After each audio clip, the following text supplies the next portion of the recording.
Inilah suasana yang wartawan bisa gitu. Yang tidak ada media lebih kejam lagi, lebih parah lagi. Orang-orang yang memfitnah saya pernah nggak ada di situ? Saya ada di situ. Hamid ada di situ. Uceng sebagai wartawan waktu itu pergi melihat begitu. Inilah, ini baru orang awalnya ini. Awalnya. Yang lain potong leher.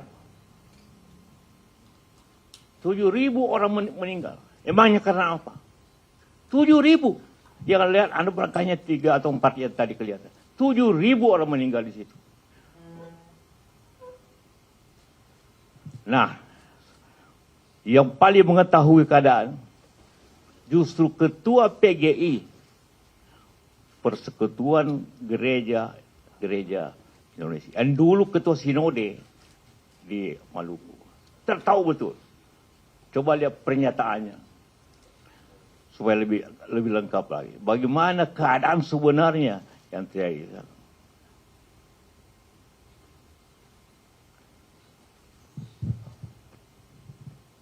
Ya, dalam wawancara. Di kemudian hari ketika studi-studi dan lain-lain membuka bahwa kita diprovokasi, kita berperang karena apa? Kita bertarung karena apa? Karena sebuah provokasi. Tidak ada yang mendapat apa-apa. Ya, there is no gain. Jadi ya itu tadi. Ya kehancurannya sangat luar biasa, sangat barbar. Bagaimana anak-anak bermain dengan kepala orang di jalan seperti bola di hal itu. Deki Manufuti ini. Itu dilihat oleh anak-anak, mereka terlibat di dalam pembentukan karakter seperti apa. Jadi kita udah ngomongin si child combatant ini ya. Ayah ibunya di mana? Ayah ibunya ini karena terbius semua bahwa ini konflik agama, ini holy war. Holy war, perang suci.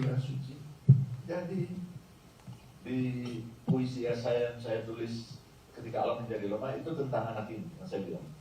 Bagaimana dia terlibat perang dan ibunya berdua di rumah untuk menyerahkan dia.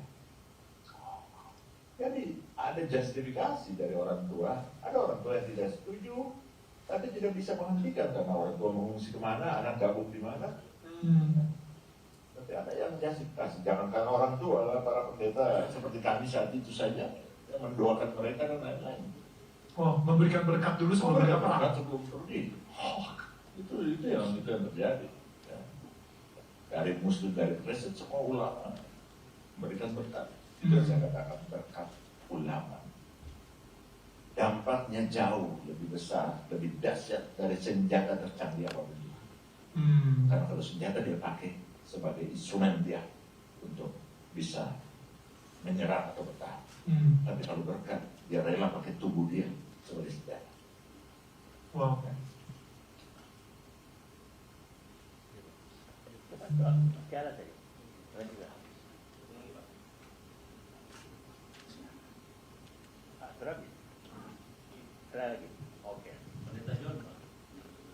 Oh, ini pendeta yang tadi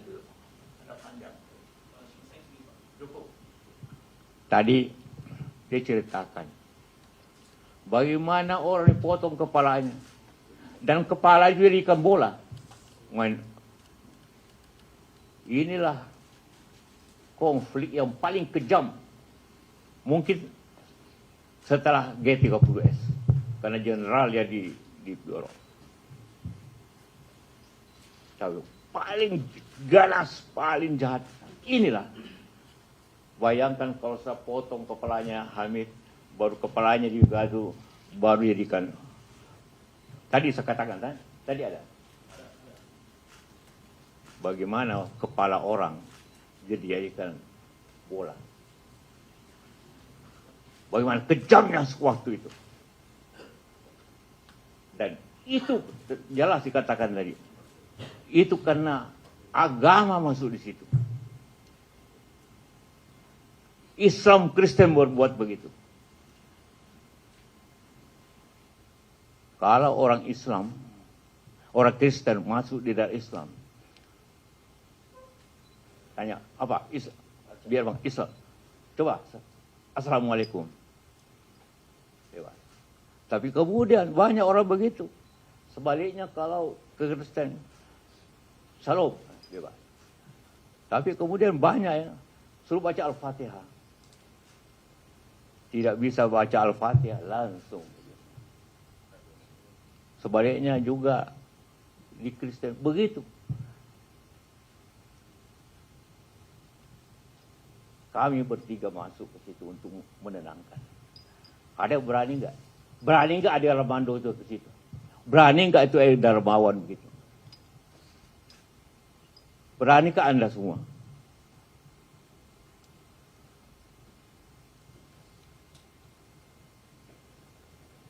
Nah, itulah sebentar ini. Nanti berikutnya. Sebentar. Nanti setelah saya bicara baru ini. Jadi, saya ingin jelaskan tentang di UGM itu. Nanti dibagikan. Mungkin ada sebagian sudah baca lengkap, tapi ini tertulis supaya Anda baca berkali-kali. Acara UGM itu, acara ceramah bulan puasa. Supaya dilakukan di mana-mana di masjid. Saya diundang datang. Karena temanya adalah perdamaian. Perdamaian. Jadi khususnya temanya tentang langkah-langkah keperdamaian. Apa itu? Kurang lebih begitu. Saya jelaskan tentang apa itu perdamaian. Perdamaian itu adalah akhir daripada konflik. Apa itu konflik? Akhir daripada perdamaian. Kemudian mulai konflik dunia ini, konflik di Eropa, Perang Dunia Pertama, saya uraikan. Dan bagaimana 15 konflik di Indonesia. Bagaimana apa yang terjadi. Ada konflik karena ideologi kayak Madiun. Ada konflik karena ideologi. Ada konflik karena wilayah kayak Tim-Tim. Ada konflik karena ekonomi kayak di Aceh. Saya jelaskan satu persatu. Kemudian 1 menit saja. Saya bicara, 1-2 menit. Bicarakan konflik karena agama. Itulah antara lain ampun. Hanya mengatakan. Ini nanti dibagikan sama Anda. Untuk Anda pelajari kembali. Benar enggak saya menista agama? Saya damaikan ini. Apa saya menista agama? Saya pertaruhkan jiwa saya. Dengan Hamid. Masuk ke daerah yang Anda lihat tadi itu. Masuk ke daerah itu. Tidak ada presiden Gus Dur. Tidak ada yang bisa. Jenderal-jenderal datang, tidak bisa menyampaikan itu. Tokoh-tokoh Maluku atau militer itu berapa? 20-an. Tidak bisa.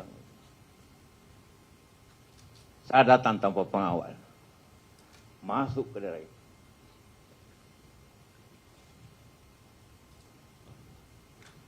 Dan saya tahu kenapa dia berbuat begitu. Karena dia fikir ini perang agama. Siapa yang meninggal akan syahid untuk Islam. Kristen namanya martir. Tapi sebenarnya saya berada di masjid. Dia tidak mengerti martir. Jadi saya katakan, karena hampir sama. Syahid dan martir hampir sama. Cuma bedanya caranya. Kalau syahid, semua sama. Mati karena membela agama. Itu. Syahid. Martir juga begitu. Mati karena membela agama. Jadi hanya istilah saja. Tapi karena saya di masjid, maka saya pakai kata syahid. Karena kalau saya pakai kata martir, jamaah tidak tahu. untuk menjelaskan. Jangan sama sekali agama dipakai untuk berkonflik. Jangan. Ini Anda calon-calon pemimpin. Coba sini. Calon-calon pemimpin semuanya. Kau mesti adil dan tidak boleh memakai agama unsur politik. Ini akibatnya saya bilang. 7.000 orang meninggal dalam 3 tahun. 7.000 dalam 3 tahun. Aceh 30 tahun. Meninggal 15.000. Artinya di Aceh tiap tahun itu 500 orang. Ini tiap tahun itu 3.000 orang. 2.500 orang tiap tahun. Bayangkan nggak? Anda bayangkan yang muda-muda ini. Lihat kejadian ini. Lihat kejadian ini. Bagaimana orang menangis. Pengungsi Poso aja 100.000 yang mengungsi. Saya datang ke Poso Ambon itu sebagai Menko Kesra untuk menyelesaikan pengungsi. Tapi saya lihat keadaan, tidak mungkin saya selesaikan pengungsi. Salah satu cara damaikan. Karena itulah saya ambil alih. Saya bilang sama Pak Menko Polkam, saya ambil alih ini kasus ini. Saya korbankan jiwa saya. Bagaimana kalau saya diparangin? Bagaimana kalau saya biar insya Allah kita berdoa. Mit, tenang Mit. Tenang Mit. Saya bertiga Dr. Farid. Semua 3 orang. Tenang Mit. Insya Allah kita berdoa dulu. Jadi begitu kita keluar kita salat dulu. Mudah-mudahan tidak apa-apa. Mana si pengacara itu? Kau ini orang Ambon nih. Dia tahu bagaimana keadaan. Dia mahasiswa di situ. Patimura dibakar. Hanya saya ambil aja. Siapa yang mau pindah sekolah ke Makassar, saya pindahin. Saya pikir masa depannya anak ini. Kalau dia ikut pemberontakan, yang muda-muda saya keluar ini yang mau sekolah. Tanya sama dia. Dari Patimura pindahkan ke UNHAS. Siapa pindah ke UNHAS? Saya bicara rektor yang kasih pindah.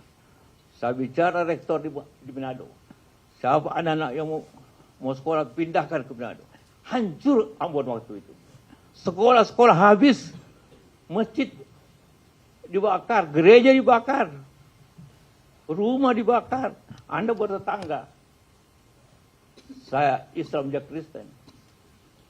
Saya berkelahi, rumah dibakar masing-masing. Dia bakar rumah saya bakar rumah dia. Para bertetangga. Itulah yang terjadi di Maluku itu.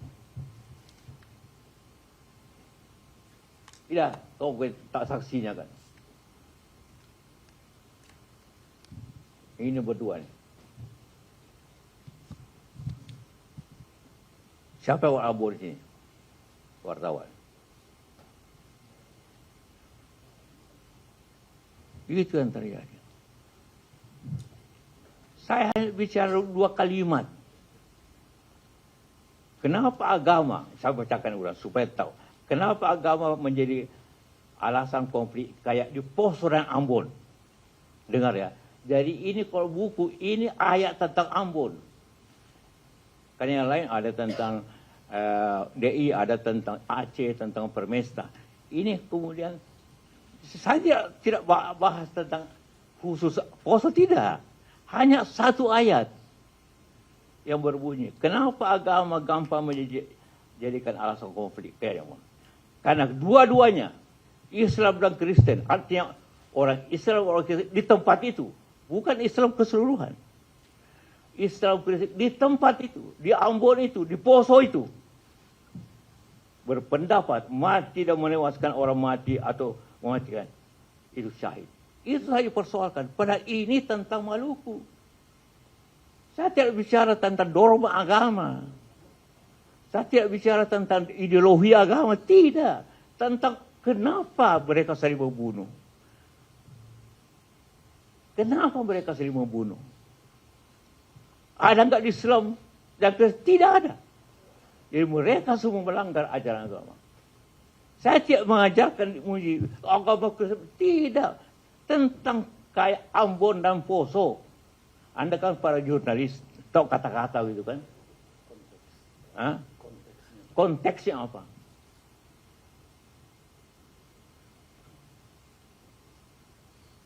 Semua pihak Kristen juga berpikir begitu.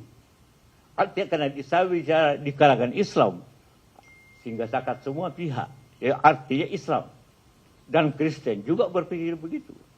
Kalau saya bunuh orang Islam, maksudnya saya syahid. Kalau saya mati pun syahid. Akhirnya salah susah berhenti konfliknya orang yang membawa agama. Dan saya bilang kedua-duanya, karena kedua-duanya Islam Kristen, kedua-duanya berpendapat. Jadi orang itu yang berperang tadi itu, kedua-duanya berpendapat. Saya tidak katakan Islam seluruhnya, Kristen seluruhnya, tidak. Konteksnya, ini cuma dua kalimat saja. Konteksnya. Setelah itu saya bicara tentang internasional, cuma 2 kalimat. Kalau kuliah itu apa? Saya membunuh kan? Ada ajaran agama kan yang mengatakan ini. Saya bilang tidak ada ajaran agama.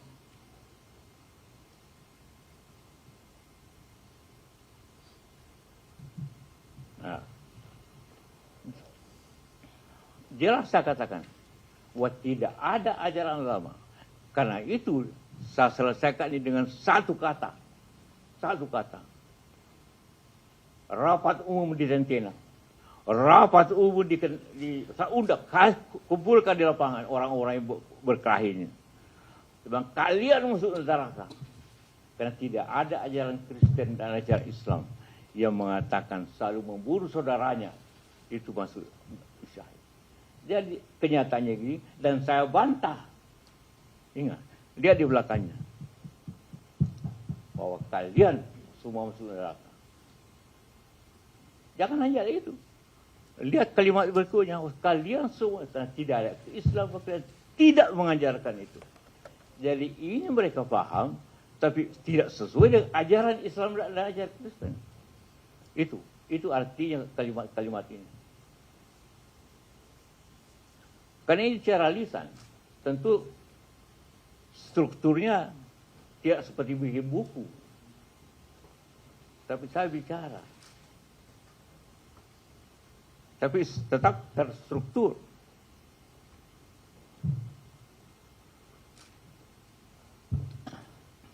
Itu tentang ini. Ya. Nah, karena itu, coba yang tadi itu. Apa pendapat ketua sinode yang waktu itu? Johnny. Pak John. John siapa?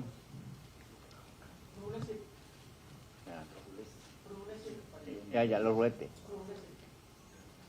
Nah, ini. Saya Pendeta John Rumulesi, mantan Ketua Sinode Gereja Protestan Maluku dan Direktur Program Pasca Sarjana Universitas Kristen Indonesia Maluku, tokoh masyarakat dan tokoh agama dari Maluku, menyikapi perkembangan media sosial belakangan ini, terutama yang berkaitan dengan tanggapan banyak sekali mengenai pernyataan Pak Yusuf Kala, Haji Yusuf Kala yang memberi ceramah di UGM. Saya berkeinginan memberikan perspektif saya. Saya memberikan perspektif dalam kapasitas sebagai orang yang ikut dalam konflik Maluku dan berkewajiban dan bertanggung jawab untuk menjaga kondisi yang tetap kondusif di Maluku, supaya kondisi ini tetap terpelihara dan perdamaian di Maluku tetap terjaga. Jadi dari itu kita menjaga kemajuan bangsa ini. Saya kira tanggapan saya fokus pada kepentingan itu. Saya merasa dan mengikuti betul selama itu kawan, dan saya berkesimpulan bahwa apa yang dikemukakan oleh Pak JK sebetulnya konteksnya adalah konflik di Maluku dan di Poso ya. Kita tahu bahwa Pak JK adalah arsitek yang bersama-sama dengan pemerintah Indonesia ketika itu ikut menyelesaikan konflik Maluku. Beberapa kali beliau datang di Ambon dan kemudian proses Maluku II. Beliau adalah arsitek untuk perdamaian di Maluku dan kita berterima kasih kepada Pak JK. Saya kira dulu saya mau mengatakan itu berkaitan dengan pernyataan Pak JK. Saya harus mengatakan bahwa pernyataan Pak JK itu latar belakangnya adalah konflik Maluku. Pak JK dalam konteks itu tidak berbicara pada kepentingan doktrin satu agama, apalagi doktrin yang menyangkut agama Kristen. Saya kira Pak JK tidak bermaksud seperti itu. Yang beliau lihat adalah kondisi praktis ketika penyelesaian konflik terjadi, bahwa orang mencari legitimasi agama untuk terus berperang. Dan oleh karena itu, dalam perspektif semacam itu, di kalangan Kristen pun orang akan berdoa untuk konflik jaga gereja. Di balik pemahaman seperti itu, ada pemahaman bahwa yang dibela adalah bukan cuma agama, tetapi juga yang dibela adalah Tuhan. Padahal Tuhan tidak perlu dibela. Dan itu pemahaman yang terjadi di masyarakat. Pak JK hanya merekam pendapat yang berkembang di tengah masyarakat. Dia tidak berbicara dalam perspektif doktrin tertentu. Dan oleh karena itu, saya mau mengertinya dalam kondisi itu.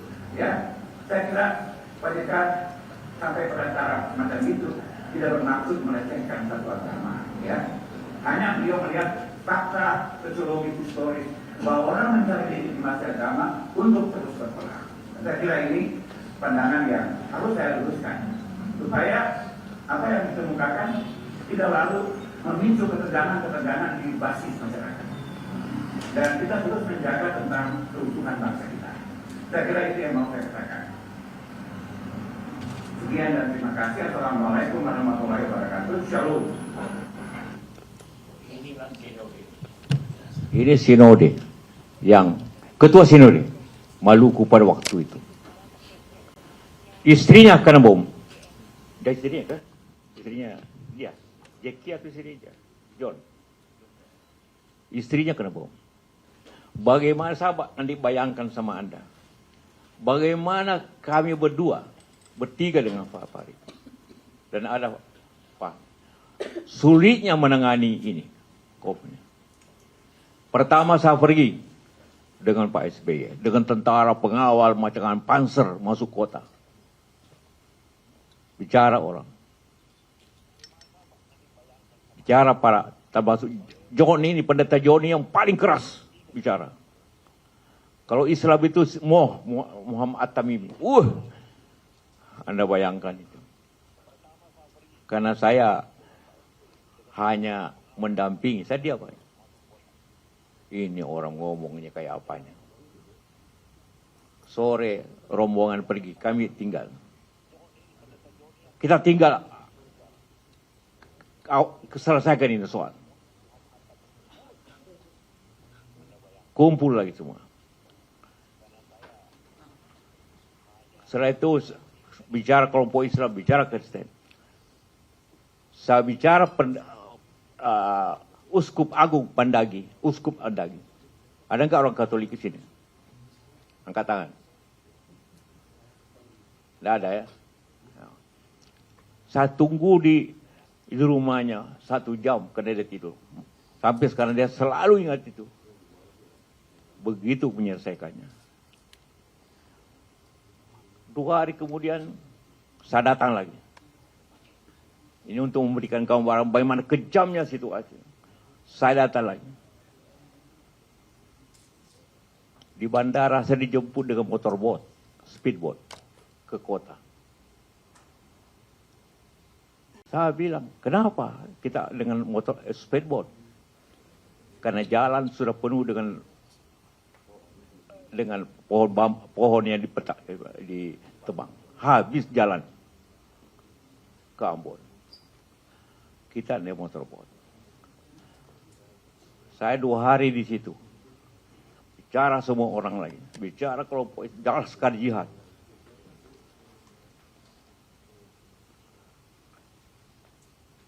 Pulang dengan motorboat lagi. 2 hari saya datang lagi. Untuk meyakinkan mereka. Saya dijemput dengan helikopter. Di bandara. Salah mana motorboatnya? Motorboatnya dibakar. Bayangkan. Karena dia tahu saya mau damaikan. Dibakar ya motorboat.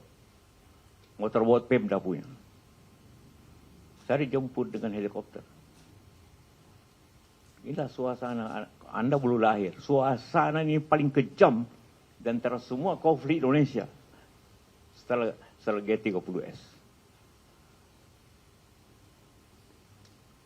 Bagaimana kita alami? Seperti itu. Sama di Poso. Begitu juga.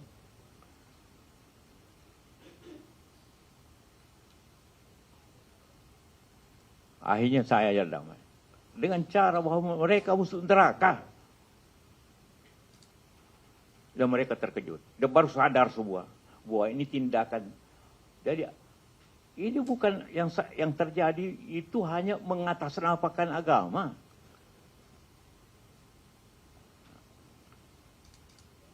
Bahwa dia akan masuk surga.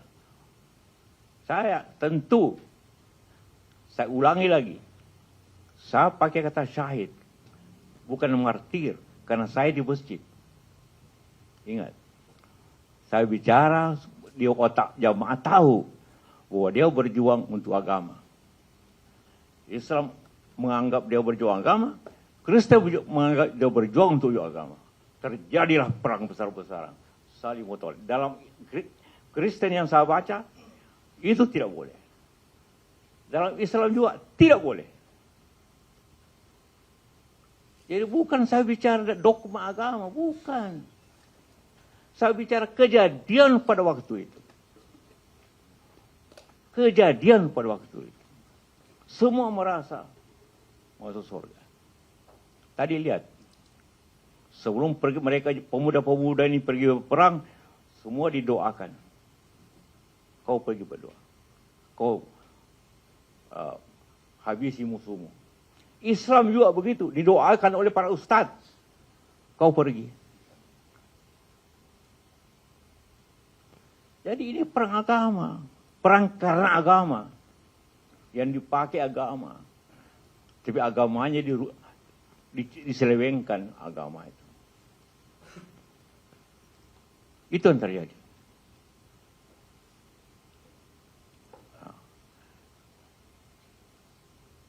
Inilah konflik yang terganas setelah G30S.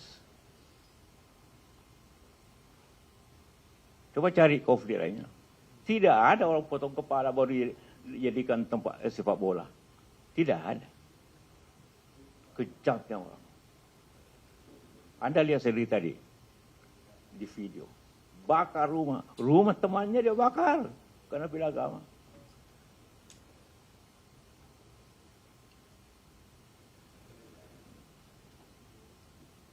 Nah itulah yang saya ingin gambarkan sama Anda. Nah sekarang, masih ada suatu tambahan sedikit nanti. Ada pertanyaan? Ya. Nama apa? Dari mana?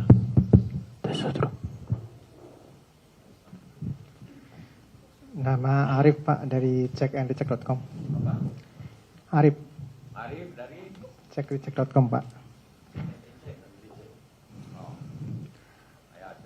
Ya sebetulnya kalau kita cermati dari pidato Bapak di UGM itu, kalau kita berpikiran jernih itu memang kita bisa paham tidak ada hal yang menyangkut penistaan agama. Tapi kan kalau sudah masuk ke wilayah politik susah ya Pak ya. Nah pertanyaan kemudian gini Pak, apakah Bapak akan mengambil langkah hukum terhadap Ade Armando atau pelapor Bapak yang lain untuk membuktikan bahwa Bapak memang tidak ada niat untuk menistakan agama. Itu Pak. Kami sedang mempelajari itu di mana letak. Mudah-mudahan Tuhan Allah memaafkannya. Para berfitnah itu. Al-fitnah itu asyaddu minal qatli. Fitnah lebih kejam daripada pembunuhan. Semua fitnah saya semua. Apa dia bikin pada waktu itu? Kasih tahu mereka semua. Orang yang besar ngomongnya, apa dia lakukan pada saat ini semua. Kita akan pertimbangkan. Karena kalau tidak dituntut, ini akan terulang lagi. Hati-hati, dan ngomong kemana-mana. Minta maaf. Orang si Islam selalu mau demo, jangan saya bilang. Kau tahu semua itu di bilang. Jangan. Karena itu saya undang sekjen DMI Dawai Masjid. Supaya kasih tahu masjid tenang. Masjid banyak yang berteriak. Bagaimana Pak? Kita lawan. Jangan. Di Makassar Anda lihat. Mau demo besar-besar. Jangan. Itu di Subhan. Mana Subhan? Kau kan? Ini yang Subhan kasih pengumuman. Tidak boleh demo. Tapi secara hukum kita serahkan kepada tim hukum. Serahkan ke masyarakat. Banyak masyarakat yang mau karena tersinggung. Bukan saya yang mau ambil. Masyarakat yang mau mengadukan ke hukum. Saya diam aja. Tapi masyarakat tidak bisa ditahan kalau dia mau. Sudah puluhan orang Islam akan adukan semuanya. Terserah mereka. Saya sedih, mudah-mudahan Tuhan memaafkan dia. Mengampuni bukan maaf. Ya karena organisasi sudah banyak yang mau. Buat apa saya? Terserah. Tapi hukum akan berjalan. Bagi yang memfitnah dan tidak benar. Benarkah dia kalau Anda lihat ini? Benarkah? Ada yang benarkah yang fitnah itu? Bagaimana Anda melihat film ini dan sejarahnya?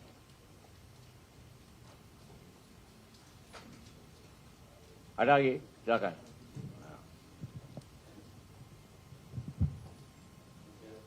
Aku wanita dulu.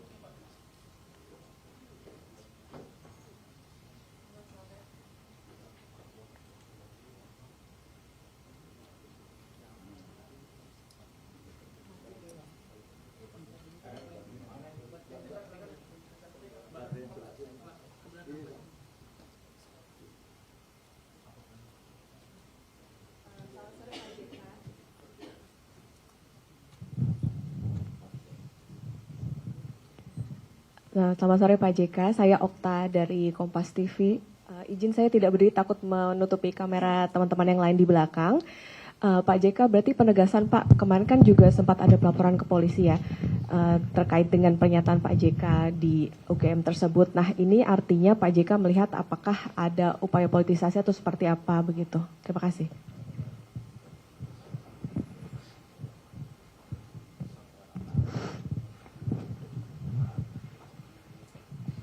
Saya tidak tahu, saya tidak menuduh politik, tetapi ini kenyataannya bahwa ini timbul setelah saya mengadukan si siapa?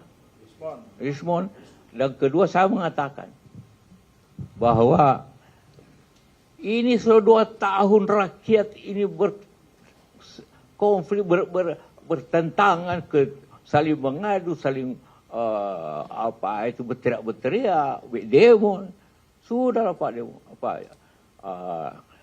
Jokowi, sudahlah. Kasihlah ijazah saja. Itu saja. Timbul lain. Sensitif sekali itu ijazah. Kenapa sih? Dan saya yakin itu asli. Kenapa tidak kasih lihat? Kenapa tidak kasih lihat? Membiarkan masyarakatnya berkelahi sendiri. Saling memaki masyarakat. 2 tahun. Ini saya Saya ingin kasih tahu sama Anda. Saya berpasangan dengan, saya wakilnya Pak Jokowi. Tapi karena sudah selesai urusan ini, maka kita sebuah warga negara biasa. Saya lebih tua dari dia.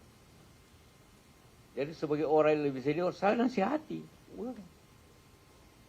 Banyak yang mengatakan, apa lagi Pak JK itu, apa kurangnya Pak Jokowi ke Pak JK sehingga begini.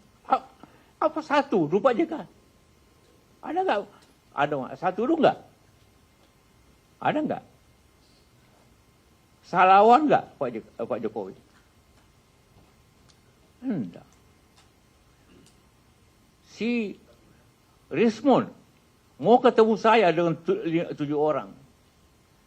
Saya tidak terima. Mana jadi?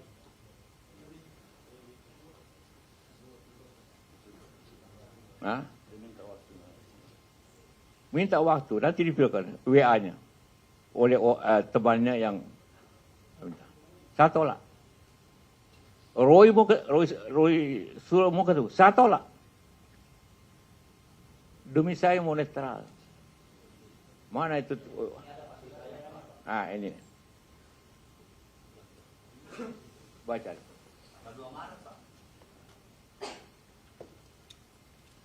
Dia mau ketemu saya dengan 7 orang.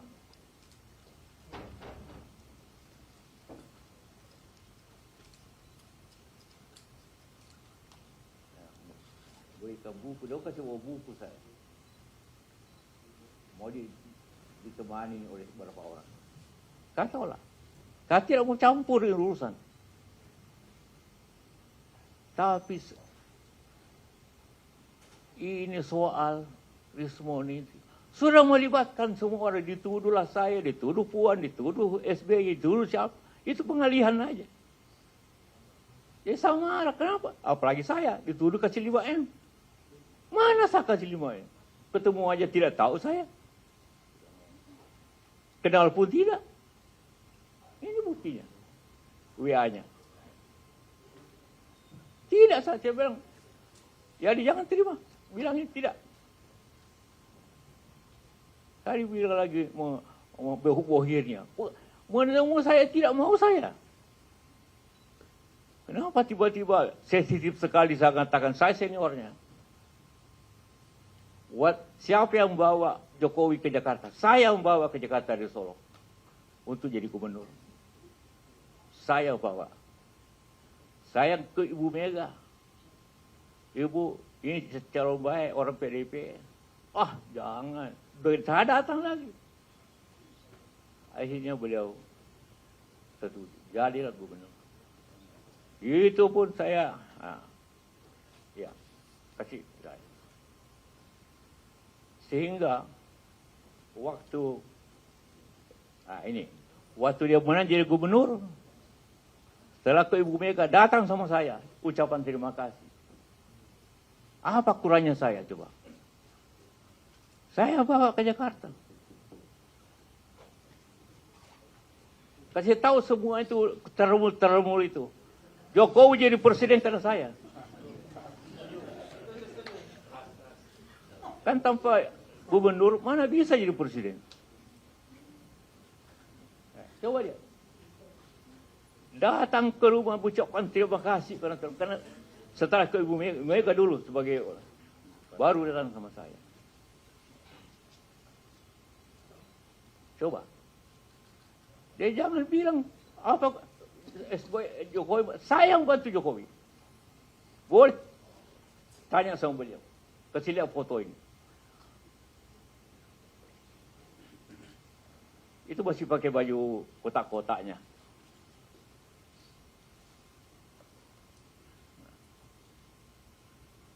Ngerti?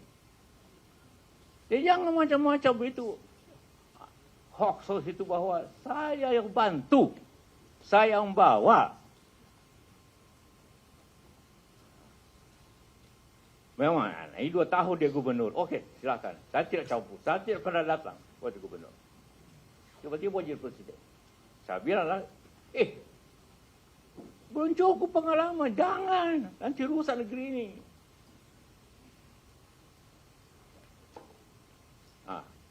Tapi Ibu Mega kasih tahu saya. Dia tidak mau tiket kalau saya tidak wakilnya. Kenapa saya mesti wakil?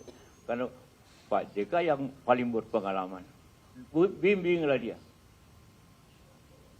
Aduh, saya mau pulang kampung waktu itu, mau pulang ke Makassar. Ibu Mega bilang jangan.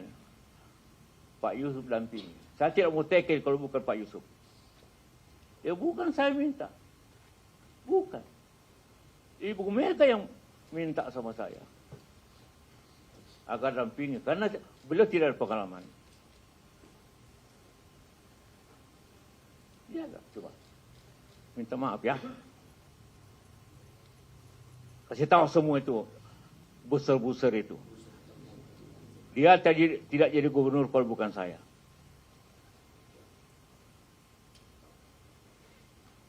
Ngerti?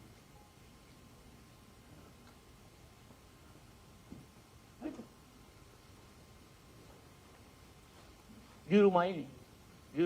Di depan. Begitu pulang dihubungkan menang. Datang langsung ke Mega. Langsung ke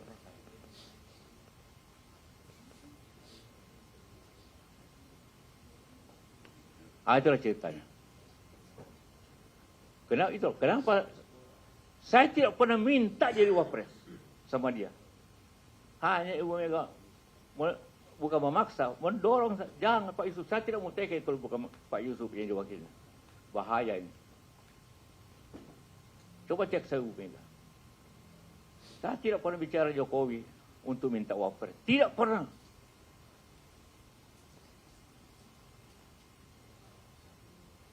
Jadi orang, kenapa tiba-tiba wapres? Iya, karena bahaya negeri ini kalau dia sudah dipilih oleh PDIP. Jadi saya orang Golkar, bayangkan.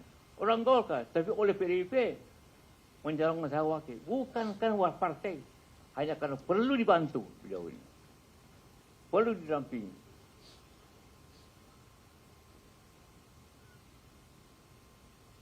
Kalau tidak rusak negeri ini. Itu pendapat Ibu Mega. Bayangkan Ibu Mega itu. Dia mencalonkan, dia mengatur. Tapi dia hanya hati. Ibu Mega luar biasa. Orang paling demokratis. Ibu Mega. Mengatur semua. Ya. Saya mau pulang ke Makassar. Jangan dulu pulang. Pak Yusuf. Bantu ini. Aduh, bagaimana ini saya ngurus perusahaan? Jadi, ya akhirnya oke lah. Jadi, waktu pertama saya tidak pernah ketemu, walaupun saya bawa ke Jakarta. Saya membawa ke Jakarta. Saya tanya semua orang, tanya Hamid. Ini dekat di Solo. Saya datang sama dia, Pak Jokowi, ini Ibu Mega minta saya dampingi Bapak. Dia tidak bisa ngomong, kenapa Ibu Mega tidak mau tanda tangan kalau bukan saya. Saya juga terkejut, kenapa begini. Tapi ya, demi negara saya kerjakan. Demi negara. Bukan demi Jokowi, demi negara saya kerjakan. Tugas itu. Atau usah saya ceritakan bagaimana di kabinet selama 5 tahun. Tak usah ceritakan. Ya. Oke, itu tadi. Siapa lagi? Kalian? Hah? Ya, silakan.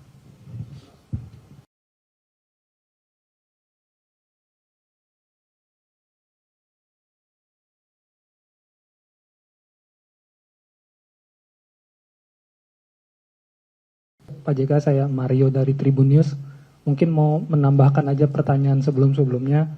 Ini kan ada dugaan bahwa isu ini tiba-tiba mencuat karena Pak JK turut menyinggung soal ijazah Pak Jokowi yang berlarut-larut. Apakah Pak JK meyakini ini atau ada tanggapan lainnya? Terima kasih.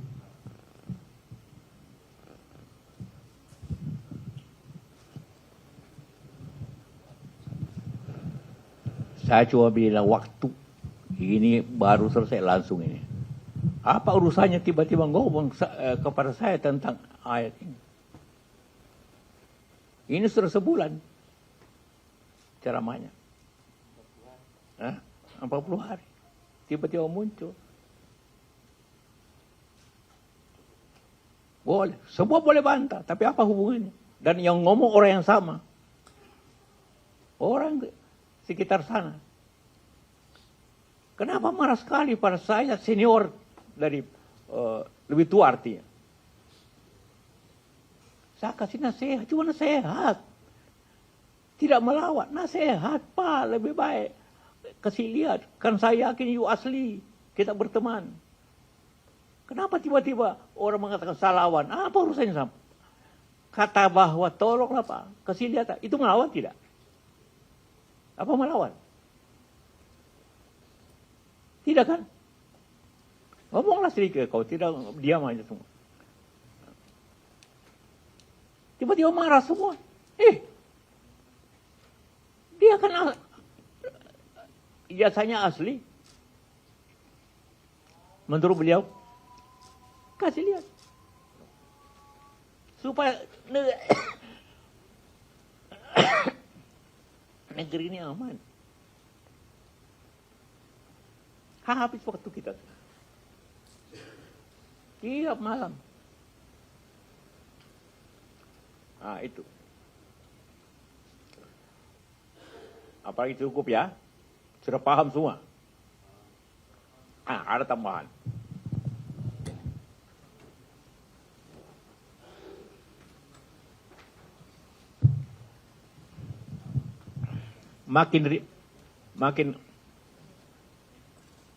Saya makin difitnah lagi semua. Tapi tulis yang benar ya. Lihat video tadi. Saya dikatakan lagi kredit 30 T. Alhamdulillah. Orang yang dikasih itu artinya orang dipercaya. Kalau Anda tidak dipercaya oleh bank, Anda tidak bisa dapat kredit. Anda tidak bisa dapat kredit. Jadi luar biasa. Perusahaan saya tapi untuk kredit ada 3 pertanyaan yang mesti dijawab. Pernah nggak perusahaan itu gagal bayar kredit? Perusahaan saya 75 tahun. Tidak satu pun Haji Kala itu pernah kredit macet. 75 tahun. Satu kali pun tidak. Ada masalah sedikit pernah dengan Bukopin. Tapi itu karena direksi dan Bukopin main dengan merubah perjanjian. Kredit mobil. Tapi Haji Kala Keban tidak pernah gagal. 30 tahun, 75 tahun. Kasih tahu Pak, coba tanya. Kedua, saya tanya, 30 T itu untuk apa? Itu untuk pembangunan listrik, sebagian besar ya, tidak semua. Sebagian besar untuk pembangunan listrik tenaga air, PLTA. Di Sulawesi, di tengah Sulawesi Selatan, dan di Sumatera. Karena itu program luar biasa pemerintah. Harus green energy, harus EBT. Satu-satunya cuma kamilah perusahaan yang betul-betul melaksanakan program pemerintah itu. Dengan hampir 1.500 mega. Coba tanya yang ada 25 mega sudah hebat. Ada 10, 1.500 mega kita bangun. Tahu berapa ongkos satu? $2 juta 1 mega. Artinya semua proyek itu 3 miliar dolar. Berapa rupiahnya? 70 triliun. Berapa kredit? 30.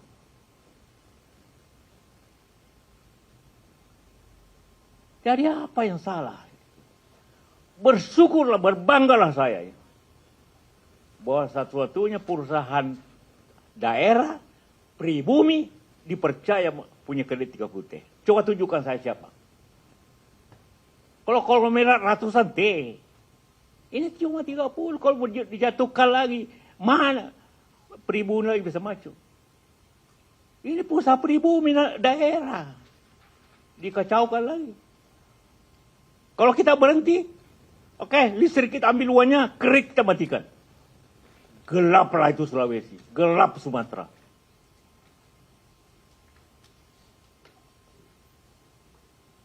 Jadi hati-hati berkata mereka, sehati-hati bicara. Jangan mau hancurkan saya dengan kerit itu. Benar, tapi tidak sebesar itu sebenarnya. Salah juga datanya. Yang pertama, ada pelanggaran hukum sebenarnya. Itu rahasia perbankan, umumkan ke publik. Ada orang, kita cari nanti orangnya. Siapa yang melanggar hukum ini? Itu rahasia perbankan, diumumkan ke publik. Karena angkanya itu pasti orang dalam. Saya tidak tahu siapa. Ini pelanggaran hukum. Tapi tidak apa-apa. Saya bangga. Sebagai pengusaha pribumi, pengusaha daerah, bisa memberikan cahaya untuk Anda semua. Tidak ada uang satu pun untuk jalan-jalan, untuk beli mobil, tidak ada satu. Arloji saya ini cuma $25. Arloji saya. Saya tidak pernah mewah. Semuanya untuk kepentingan negara. Coba putar itu PLTA, yang supaya tahu itu aparnya, yang mana PLTA itu. Coba kalau ini macet. Seluruh Sulawesi Selatan, Tengah, Tenggara, padam lampunya. Di Kerinci, bisa Kerinci, bisa Riau, bisa mati lampu. 30 itu kecil untuk ini, kecil. Satu proyek itu tahu berapa? 15 triliun. Satu proyek. Dan lihat, adakah orang asing yang kerja? Tidak satu pun orang asing yang kerja. Semua pikiran Indonesia. Insinyur Indonesia, teman-teman kalian. Selama orang asing, tidak ada asing. Kami berapa? Tidak ada. Hanya ada satu konsultan dari Kanada. Datang sekali 6 bulan untuk mengecek apa sesuai standar internasional tidak. Itu aja kerja. Datang 6 bulan, kerja seminggu, oke, sesuai, pulang. Datang lagi kemudian. Ini satu 5 tahun kerjanya. 5 tahun. Bayangkan kami harus kerja di gunung, 5 tahun. Jadi kecil itu 30 untuk proyek. Dan itu proyek pemerintah, proyek internasional. Harus tidak. Kasih tahu yang ngomong itu tentang macam-macam. Kasih tahu jelas. Dan itu bukan uang negara itu di bank. Uang kalian semua. Tapi jangan lupa. 30 itu berarti tiap tahun Haji Kala bayar sama negara, bank 3T. Bayar 3T. Bunganya. Dan kembali kemudian. Coba tanya di bank itu, ada 1 hari enggak telat bayarnya? 1 hari ya, jangan 1 bulan. 1 hari, ada telat enggak? Bayarnya. Jangan macam-macam orang pengkhianat dalam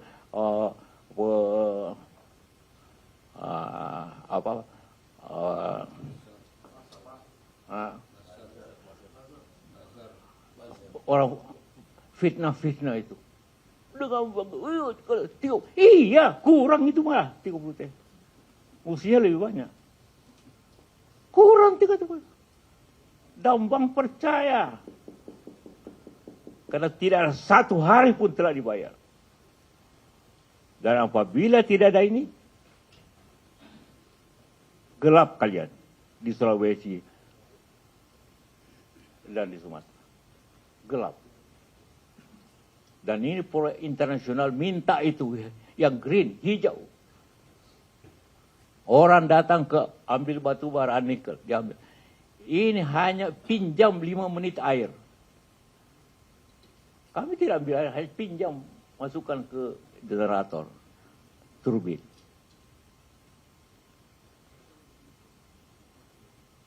Itulah esensinya. Ya. Jelas? Ada tanya? Nah, terakhir, supaya hanya sebagai gaya kenal. Semua ngomong. Pak JK itu mau pemerintah. Perintah pemerintah. Tidak benar, rakyat. Hari naik BBM. Tahu Anda edarkan kan? Naik BBM. Hampir lebih 50%. Tidak bisa, kami selebihnya tidak bisa tahan negara ini. Keuangannya, defisit akan banyak. Semua, karena pemerintah memaksa. Saya tidak paksa usul.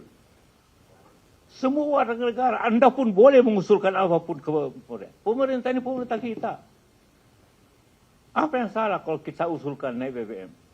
Dan ternyata sekarang naik BBM.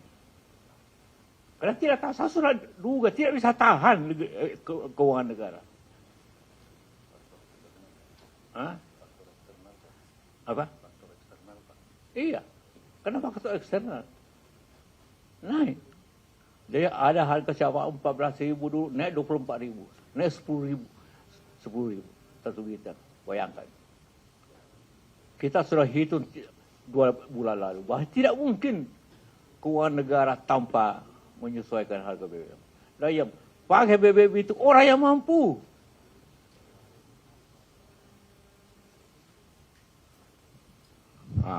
Ada lagi isu. Pak JK bilang Agustus kolaps negara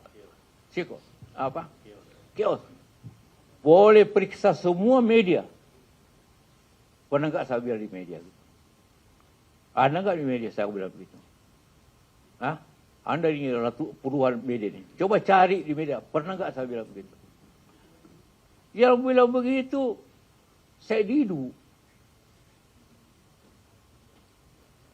Setelah hadir sedikit diskusi, orang ngomong bahaya ini. Cuma memang bahaya, buktinya.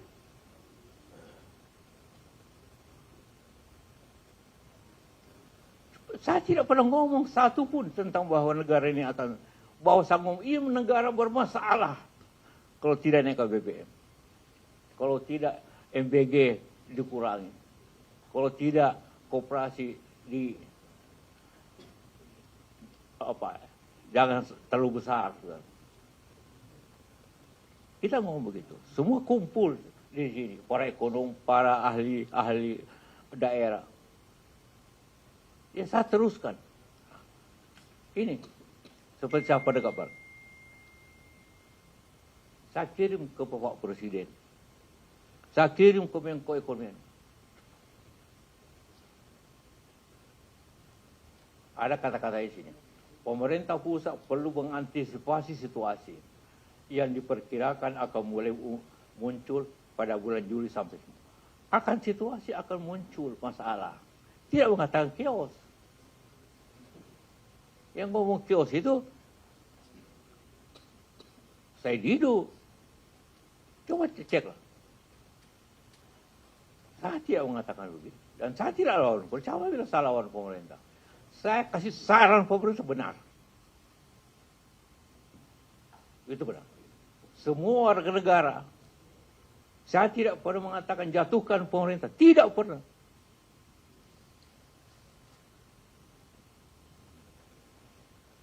Bahwa 5 halaman, 6 halaman kita berikan pandangan. Sebagai warga negara itu kewajiban. Apalagi saya 20 tahun di pemerintahan. Tahu apabila ada masalah akan jadi begini. Buat apa saya di sini masih hidup 20 tahun pemerintah tidak kasih saran sesuai pengalaman. Itu yang terjadi. Saya kira ini sudah cukup. Kecuali ada pertanyaan terakhir. Satu aja terakhir.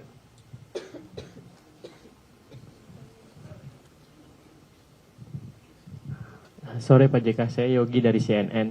Mau bertanya, berarti kalau dari penggalan yang video yang menyebar itu berarti dipotong ya Pak ya? Dan dikasih narasi seperti itu.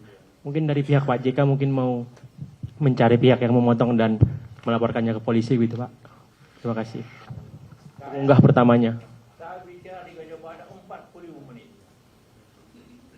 Yang kali mau dipotong itu hanya 45 detik. Saya ngomong 45 menit di ceramah Ramadan. Ramadan ya, ingat lagi. Ramadan. Ini suasana keislaman. Jadi saya bilang nama syahid, saya tidak bilang martir. Karena tidak jauh bedanya. Masing-masing bicara tentang mati. Mati karena agama. Bahwa berbeda pandangannya ya. Saya tidak mengajarkan Anda tentang agama. Hanya kenyataan seperti Anda lihat.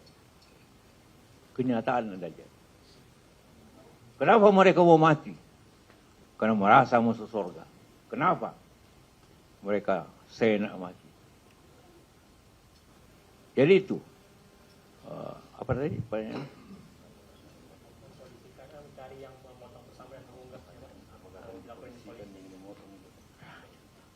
Banyak, terserah pemuda-pemuda, terserah. Banyak sekali yang mau masuk ke polisi, terserah. Ya. Saya cuma mendoakan mudah-mudahan diampuni. Tapi kalau yang lain, itu urusan saya. Tanya Sekjen DMI, berapa usulan minta macam-macam kan? Cuma saya undang datang, supaya ngerti sehingga kalau ada pertanyaan dari daerah, begini jawabannya. Ada juga pemuda-pemuda Katolik, ada tak? Hah? Iyalah, ayo datang. Ngerti kan? Saya tidak bicara tentang agama Katolik. Tidak tentang saya bicara tentang kenapa orang itu mau saling membunuh. Ada pemuda GMK juga Pak JK. Iyalah ya. Kenapa orang saling membunuh? Saya kira cukup ya. Sudah 3:30. Mudah-mudahan Anda memahami dan kasih faham orang yang memfitnah itu. Kasih faham. Dan kasih faham bahwa apa yang saya bilang ijazah itu sebagai senior dalam arti umur, jangan memperpanjang ini masalah. Tunjukkan. Itulah.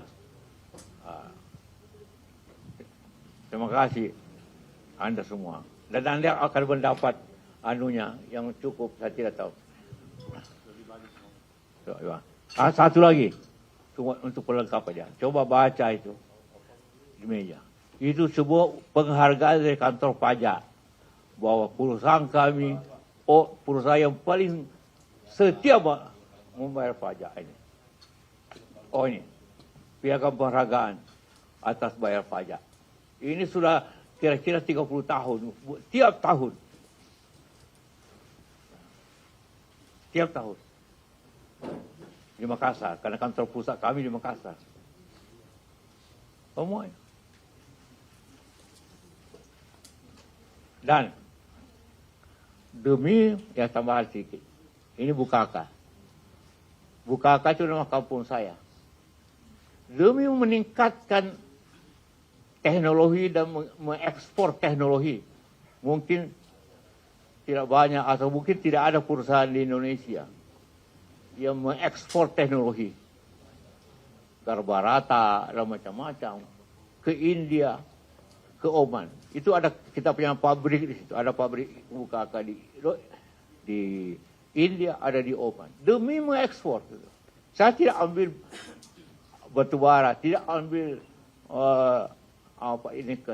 kita ekspor teknologi. Ekspor teknologi. Ekspor Anda punya teman-teman Anda orang muda-muda yang mengekspor. Ya. Karena dia pajak ambil uang negara. Apa sampai uang negara? Ya saya kira itu. Terima kasih banyak. Assalamualaikum warahmatullahi wabarakatuh. Selamat sore.